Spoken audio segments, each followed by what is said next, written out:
बिटिया।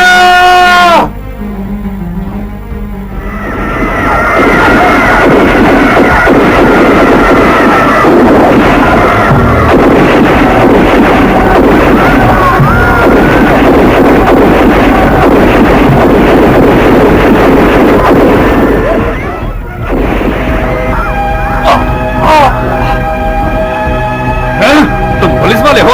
हैं? खुद को पुलिस वाले कहते हो? हैं? इसी कहते हैं पुलिस वाला? हैं? इन्हें मारने के लिए तुम्हें वर्दी मिली है क्या? You son of a bitch! छोड़ दो मुझे, छोड़ दो, छोड़ो। हैं?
क्या ढूंढ रहे हो?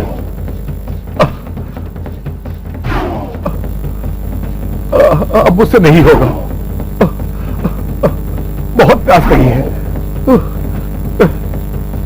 जीभ सूख गई है। पानी, पानी। ये लो पानी, पी लो। जीवन, थोड़ा सा पीने का पानी। मर रहा हूं, प्लीज। पीने का पानी। पीने का पानी चाहिए, देंगे, पियो। पानी दूंगा। क्या दोगे? अपनी फैक्ट्री मेरे नाम करोगे? बताओ। दे दूंगा। एक गिलास पानी के लिए फैक्ट्री दे दोगे क्या? क्यों? जान बचाने के लिए। जान का मूल्य जानते हो? हमारी जान भी तुम्हारी जान जैसी है। तुमने जिस पानी को जहर बनाया उसे पीकर कितनी जाने गई है क्या तुम्हें पता है? उसी पानी को पियो।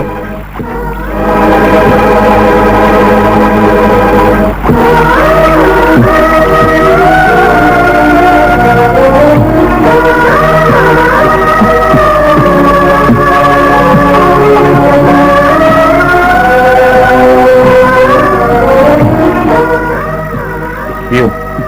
वो पानी नहीं, हम लोगों की बहाई हुई प्रेम की गंगा है वो। नागरिकता नहीं जानने वाले हम लोगों की क्षमा की गंगा है। पियो, पेट भर पियो।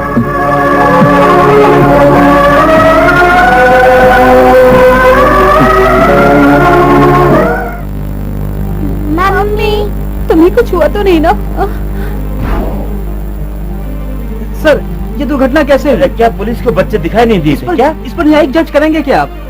बताइए सर, बच्चों पर गोली क्यों चलाई गई? क्या आप उनके नाम जानते हैं? आपको बताइए किसी पर सर, शक है क्या? उन पर गोली क्यों चलाई गई? बताइए सर प्लीज, आपको किसी पर शक है क्या? बताइए सर प्लीज, कोई तीव्रवादी मर गए हैं क्या? सर प्लीज बताइए। सर रुकिए सर, प्लीज रुकिए सर।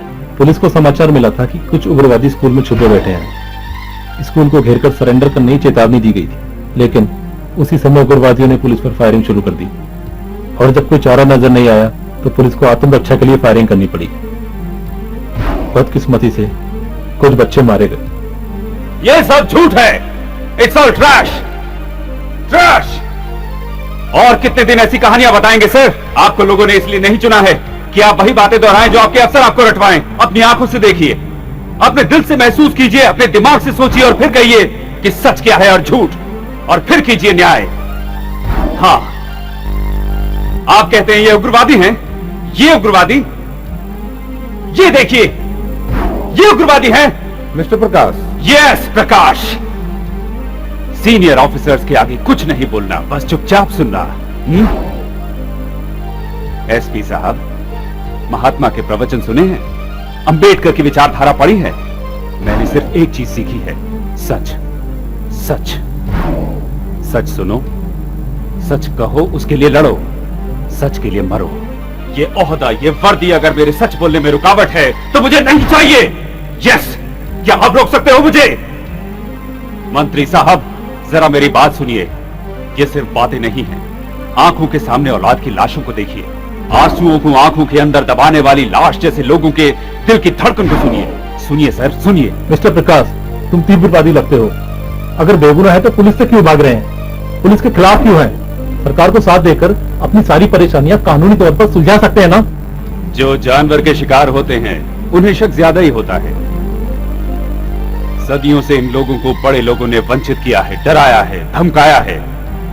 इसीलिए इन्हें पढ़े लिखे लोगों से डर लगता है, कानून से डरते हैं, पुलिस के नाम से कांपते हैं। अब ये शक करते हैं, किसी पर विश्वास नहीं करते। इनके मन में बहुत दुख है,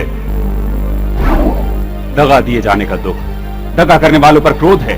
इसने इनके दिलों में आग लगा दी है और अब ये आग और भी ज्यादा बढ़ती जा रही है सर। ये उग्रवाद का रूप ले रही है, तीव्रवाद का रूप ले रही है। क्या अब भी आपको समझ नहीं आ रहा? सर, ये याद रखिए, a warning to the nation. उस अग्नि को सरहद के सैनिक दल भी नहीं बुझा सकते हैं सर, पुलिस फोर्स नहीं बुझा सकती, AK-47 की गोली नहीं बुझा सकती, 2 रुपए किलो चावल, कपड़े, साड़ी इन्हें नहीं रिझा सकते। अगर रिझा सकते हैं तो सिर्फ प्रेम। प्रेम, एक इंसान के प्रति इंसान का प्रेम ही इन आग की लपटों को बुझा सकता है। इसीलिए आखिरी बार कहता हूं, महात्माओं की मूर्तियों को माला पहनाकर तालियां बजाना ही काफी नहीं है, उनके आदर्शों का पालन करना होगा। क्योंकि सिर्फ एक वही रास्ता है